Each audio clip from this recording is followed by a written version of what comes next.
कल पहले चरण की 102 सीटों पर वोटिंग है।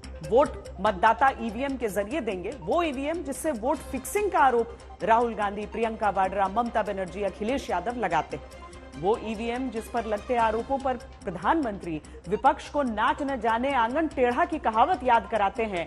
कल से 7 चरणों में भारत के चुनाव का फैसला जिस ईवीएम में बंद होगा, वोट की इसी मशीन पर लगते आरोपों का भी फैसला सुप्रीम कोर्ट में होगा।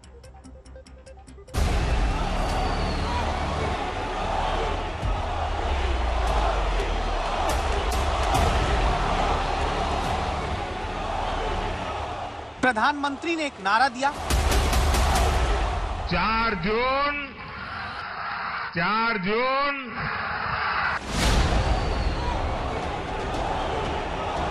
अरविंद केजरीवाल ने जेल जाने से पहले कहा कि इतना फिक्स सीट कैसे बता सकते हैं, कुछ तो गड़बड़ है।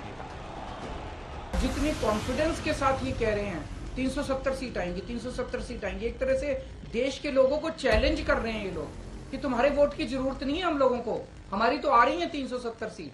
तुम्हारे वोट की जरूरत नहीं है हम लोगों को, हमारी तो आ रही है 370 सीट। अगर उन्हें इतना कॉन्फिडेंस है 370 सीट का, कहां से आ रहा है ये कॉन्फिडेंस? कुछ तो गड़बड़ कर रखी है इन्होंने। केजरीवाल को बीजेपी के दावे में गड़बड़ लगी। राहुल गांधी ईवीएम पर सवाल उठाते हैं। ईवीएम हटाओ, ये पूरा हिंदुस्तान कह रहा है कि ईवीएम में कमी है। हम इलेक्शन कमीशन के यहां गए, वो सुनने को तैयार नहीं है। ये जो चुनाव हो रहा है, नरेंद्र मोदी जी इस चुनाव में मैच फिक्सिंग करने की कोशिश कर रहे हैं।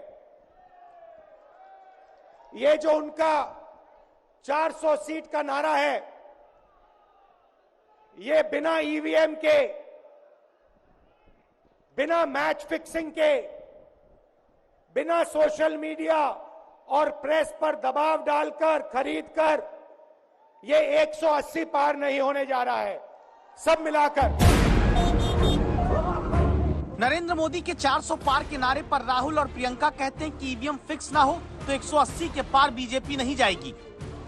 किस आधार पे कह रहे हैं कि ये 400 पार होंगे, यही जाने। वो कह रहे हैं 370। हाँ, या 370 अच्छा, या तो इन्होंने कुछ गड़बड़ पहले से कर रखी है कि इनको मालूम है कि हमें 400 मिलने वाले हैं, है कि नहीं? नहीं तो इस तरह ज्योतिषी की तरह कैसे कह सकते हैं कि क्या मिल रहा है। हम इतना कह सकते हैं कि अगर इस देश में आज के दिन ऐसा चुनाव हो जिसमें कोई गड़बड़ी नहीं हो, जिसमें ईवीएम में कोई गड़बड़ी नहीं है, तो मैं दावे के साथ कह सकती हूँ ये 180 से ज्यादा सीट नहीं ले सकते, उससे भी कम लेंगे। समाजवादी पार्टी ईवीएम से ही लड़कर ईवीएम को ही हटाना चाहती है। ईवीएम से हराएंगे फिर ईवीएम हटाएंगे। अच्छा, ईवीएम से हरा के फिर ईवीएम हटा देंगे। देश में लंबे वक्त से आरोप लगते आ रहे हैं कि ईवीएम से वोट फिक्स हो जाता है। ईवीएम से बटन चाहे किसी का भी दबाओ, वोट किसी खास दल को जा सकता है। जब देश में पहले चरण का मतदान 102 सीट पर होने जा रहा है, ईवीएम की सुरक्षा का भरोसा चुनाव आयोग देते हुए पूरी तैयारी वोटिंग की कर चुका है। चुनाव शुरू हो चुका है, लेकिन ईवीएम पर भरोसे का संकट सियासत के मैदान में विपक्ष ने उठाया तो देश की सर्वोच्च अदालत में ईवीएम से वोटिंग के बाद वीवीपैट पर्चियों की 100% क्रॉस चेकिंग की मांग लेकर सुप्रीम कोर्ट में सुनवाई पूरी हुई। क्या हुआ, क्यों हुआ, पहले ये जानिए। अभी आप वोट कैसे देते हैं? आप ईवीएम पर अपने प्रत्याशी के चुनाव चिन्ह के आगे बटन दबाते हैं, जिसके चुनाव चिन्ह की पर्ची ईवीएम से जुड़ी हुई वीवीपैट मशीन पर 7 सेकंड के लिए दिखती है और फिर वो पर्ची वीवीपैट मशीन के भीतर चली जाती है, ताकि वोटर को भरोसा हो जाए जिस पार्टी प्रत्याशी के लिए बटन दबाया वोट उसी को गया। वोटिंग के बाद अभी होता यह आया कि हर विधानसभा सीट की 5-5 पोलिंग सेंटर की सभी वीवीपैट मशीन की पर्चियों की गिनती को ईवीएम के वोट से मिलान कराया जाता है।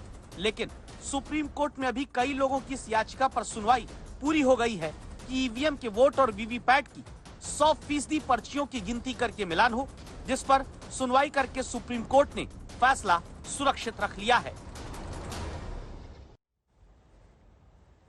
तो क्या इसी बार जब 4 जून को वोटों की गिनती होनी है, तब वीवीपैट की सभी पर्चियों की गिनती करके नतीजा आएगा?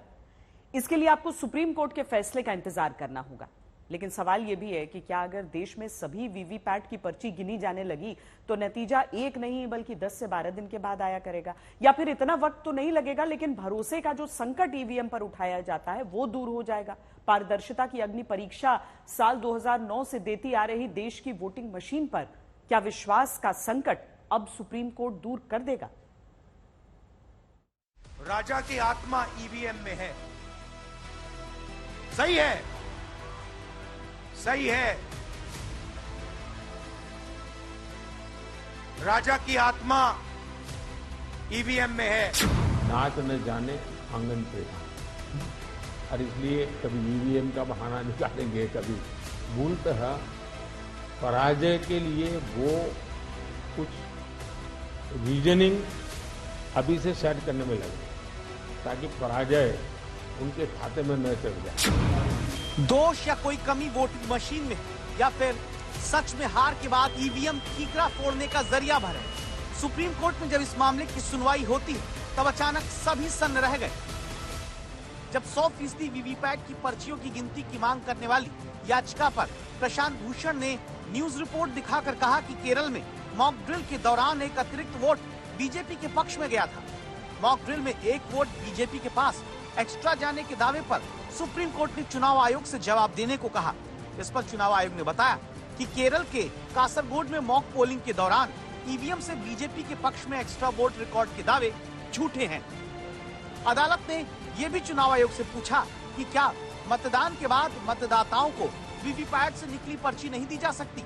इस पर चुनाव आयोग ने कहा कि वोटर्स को वीवीपैट की स्लिप देने में एक खतरा है, इससे वोट की गोपनीयता से समझौता होगा। और दूसरी बात, चुनाव आयोग ने कहा कि हमें नहीं पता कि इसका आगे कौन कैसे क्या इस्तेमाल करेगा। ईवीएम निकालने के लिए क्यों डर रहे नरेंद्र मोदी जी? उसको क्या लेना देना, क्या रिश्ता है ईवीएम से? मोदी जी का छोटे भाई नहीं है ना ईवीएम? छोड़ने के लिए क्यों तकलीफ है उनको? भारतीय जनता पार्टी क्यों डर रहे भाई पेपर बैलेट में चुनाव लड़ने के लिए? पूरी दुनिया में पेपर बैलेट में इलेक्शन चल रहे, खाली हिंदुस्तान में ईवीएम इस्तेमाल कर रहे। भाई हम कुछ एक्सपेरिमेंट करते, एक्सपेरिमेंट अगर फेल हो गए तो छोड़ देना। तो हमको भरोसा टूट गया ईवीएम के ऊपर, इस जनता को भरोसा टूट गया। खाली बीजेपी को भरोसा है, बीजेपी भरोसा देश के लिए बस नहीं है। जनता का भरोसा जरूरी है। जनता जो सोच रहे, जनता जो मांग रहे, वो तरीका से चुनाव लड़वा दो, तब पता लगेगा पानी का पानी दूध का दूध। लेकिन सियासत से दूर जैसे ही सुप्रीम कोर्ट में मॉक ड्रिल के दौरान ही एक वोट मात्र की भी शंका ईवीएम पर पैदा होती है, तो सुप्रीम कोर्ट ने पूछा कि क्या बैलेट यूनिट में स्टोरेज डेटा और वीवीपैट पर्चियों के बीच कभी कोई अंतर का मामला है। चुनाव आयोग ने कहा कि अभी तक हमने 4 करोड़ से ज्यादा वीवीपैट की काउंटिंग की है, अब तक एक भी मिसमैच नहीं मिला। तेलंगाना में उनकी सरकार आई, वही ईवीएम से आई। पहले छत्तीसगढ़, राजस्थान, मध्य प्रदेश में आई, यही ईवीएम से आई। जब जीतते हैं तो ईवीएम अच्छा है, जब हारते हैं तो ईवीएम बुरा है। इस प्रकार की राजनीति अब देश का बच्चा बच्चा जानता है। देश में इस बार 97 करोड़ मतदाता अपने मताधिकार का इस्तेमाल करने वाले हैं। एक एक वोटर का भरोसा बना रहे, इसीलिए ईवीएम से जुड़ी याचिकाओं पर सुनवाई के दौरान एडीआर की तरफ से पेश वकील प्रशांत भूषण ने मांग रखी कि वीवीपैट मशीन में लाइट 7 सेकंड तक जलती है। अगर ये लाइट हमेशा जलती रहे तो पूरी प्रक्रिया लगातार मतदाता देख सकता है। याचिकाकर्ता की तरफ से पेश एक दूसरे वकील संतोष पॉल ने दलील दी कि तमाम विकसित देशों ने तो ईवीएम नकार दिया है। जर्मनी के सबसे बड़े कोर्ट ने ये कहा कि अगर ईवीएम से वोट पड़ेगा तो वो अनकॉन्स्टिट्यूशनल होगा। क्या हम उस दिशा में काम करने जा रहे हैं? इसीलिए समाजवादी पार्टी का मानना है बीजेपी हटाओ, लोकतंत्र बचाओ, ईवीएम अपने आप हट जाएगी। जो दलील अखिलेश यादव दे रहे हैं, जब यही बात सुप्रीम कोर्ट में आई तो जस्टिस दीपांकर दत्ता ने कहा कि इससे ये नहीं हो जाता कि भारत से ज्यादा आधुनिक दूसरे देश हैं।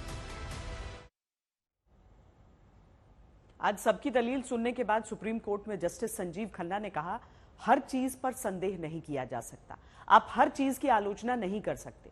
अगर चुनाव आयोग ने कुछ अच्छा किया है तो कृपया उसकी भी सराहना करें। हमने आपकी बात सुनी क्योंकि हम भी चिंतित हैं। बात चिंता की है भी क्योंकि लोकतंत्र में वोटर का भरोसा अगर टूटा तो बड़ी दिक्कत होगी। कल जब मतदान होने जा रहा है तब लोकतंत्र की इसी ताकतवर तस्वीर को देखिए। चुनाव आयोग की पोलिंग टीम कितने कठिन हालात में एक वोटर तक पहुंचती है। ये अरुणाचल प्रदेश की सियांग का वीडियो है, जहां रमगोंग क्षेत्र में पोलिंग टीम रस्सियों के सहारे पहाड़ी रास्तों से चढ़कर जा रही है। हर एक वोट का महत्व हमारे देश में समझा जाता है। हालांकि एक सवाल यह भी है कि अगर यहां वोट लेने के लिए ऐसे जाना पड़ता है तो वोट देने वाली जनता इस इलाके में कैसे रहती होगी, कैसे जीती होगी।